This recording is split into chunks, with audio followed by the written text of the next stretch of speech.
Hey everybody, welcome to The Trench. My name is Christian, and today we're going to talk about protecting our relationships.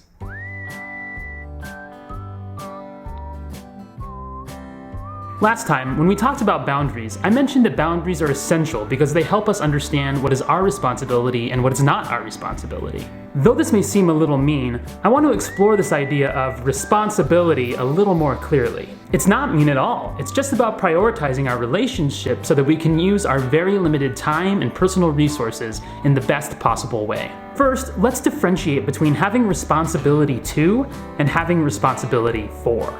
Ultimately, I am responsible for only myself.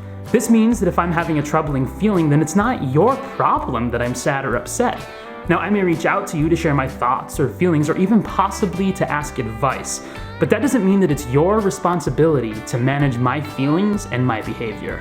Similarly, only I'm responsible for what I do with my very limited time and personal resources. So this means that not all people get equal access to me, my time, or my resources. I'm responsible for these things. So that means that I'm going to protect and manage them so that I can offer them most effectively to those that I am most responsible to.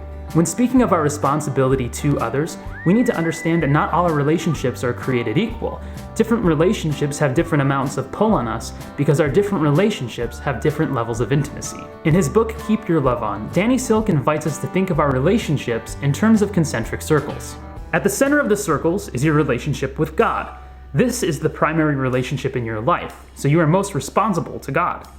The next circle is reserved for your most intimate human relationship.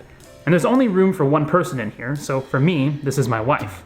She has more pull over me and more access to my time and resources than anyone else after God.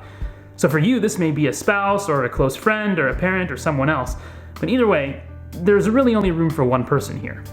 As the circles go out from the center, there is room for more people in each circle. So the next circle may be your children or other family members or close friends. The next circle may be occupied by your church community or some other group that you're a part of. And then all the way out at the end, outside of your circles of interaction, are people like Justin Bieber. Now, while I am called to love everyone in each of these circles, my responsibility to each of them differs. I'm far more responsible to my wife than I am to my neighbors, and I'm more responsible to my children than I am to any one of my friends. This means that my wife gets far more of my finite time, energy, and resources than any other human, or really any other family member. But my children get far more of my time and energy than any one of my friends. And of course, my relationship with God gets top priority overall. And I live out my relationship with God by how I manage my relationships with the others in my life, those that He has given me, those I am responsible to. And my responsibility to these others dictates how I manage what I am responsible for, my thoughts, my feelings, and my behaviors. So this means that I have to learn how to say no to the people that are in some of my outer circles so that I can protect the relationships that are closest to the center of my life. Because the reality is that there are only 24 hours in a day, so if I'm going to say yes to some people, then that means I'm going to have to say no to some others. Hey, little fella. I know you've been really looking forward to seeing that new Star Wars movie when it comes out at midnight next week, but I'm not going to be able to take you because I just now promised our next door neighbor that I was going to help him pick up pine needles in his backyard that night. But you know what? Jesus tells us we have to put others before ourselves. Oh. If I'm saying yes to everything, if I'm stretching myself thin trying to help everybody out, then the very practical and real consequence of this is that I'm going to end up having to say no to those I am most responsible to, simply because I just won't have any time or energy for them. By constantly running around trying to take care of other people's problems for them, I end up not taking care of what I am most responsible for, myself.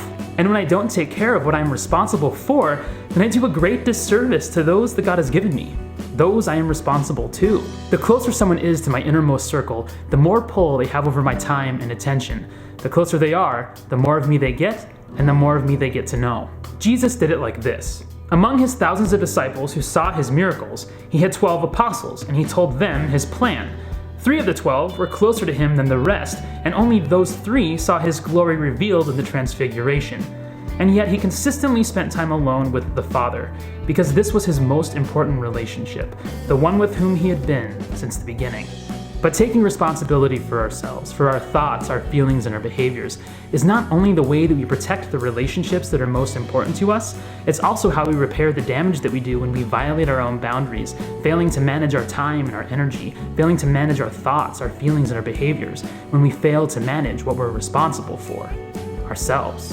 If I can't take ownership of my own thoughts and feelings, if I want to avoid taking responsibility for myself, then conflict may swiftly arise because I'm unable to manage myself. It's not even feeling like going there anymore. Where are you going? I am calling your boss right now. No.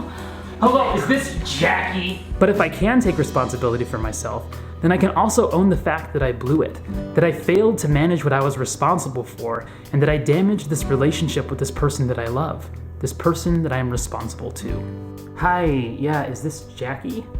Hi, Jackie, this is Christian, Michaela's husband. I talked with you yesterday. I don't know if you'll remember that. Yeah, hi, Jackie, this is Michaela's husband.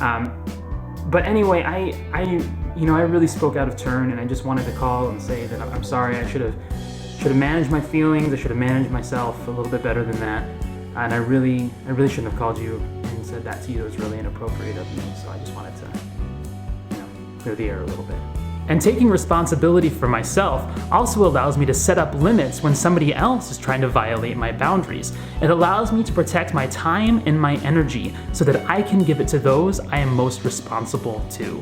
No, I'm sorry, I can't take you to the airport at 8 a.m. I have to take my daughter to school in the morning. Nah, I'm gonna have to pass on helping you peel the gum off your sidewalk on Saturday morning. I was planning on going out to breakfast with my wife. Sure, some people might get mad, but let them. I'm not really looking to please anybody, nor am I looking to offend anybody. I'm just looking to protect what I am most responsible for, my time and my energy, so that I can give it to those I am most responsible to. Of course, this doesn't mean that you never help those in your outer circle. It just means that you have to navigate how much of you, your time, and your energy the people in the outer circles get. And it means you have to honestly ask yourself, am I neglecting those I am most responsible to by offering what I am responsible for, by offering myself somewhere else? If so, boundaries are great because they help me know how to confess my sins. They help me understand how I have violated a relationship that I am responsible to by failing to manage what I am responsible for. Boundaries help me keep the right relationships in the right circles. They help me see what's actually in the center of my life, whether that's my job, my friends, or even my health. And if I have violated the boundary of God's centrality in my life and my family's near centrality, then I have to take responsibility for this and own up to it.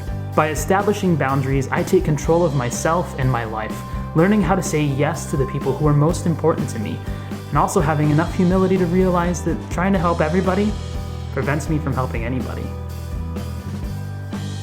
So join the fight, live Orthodoxy. Remember to like and subscribe, and join the rest of us inside the trench.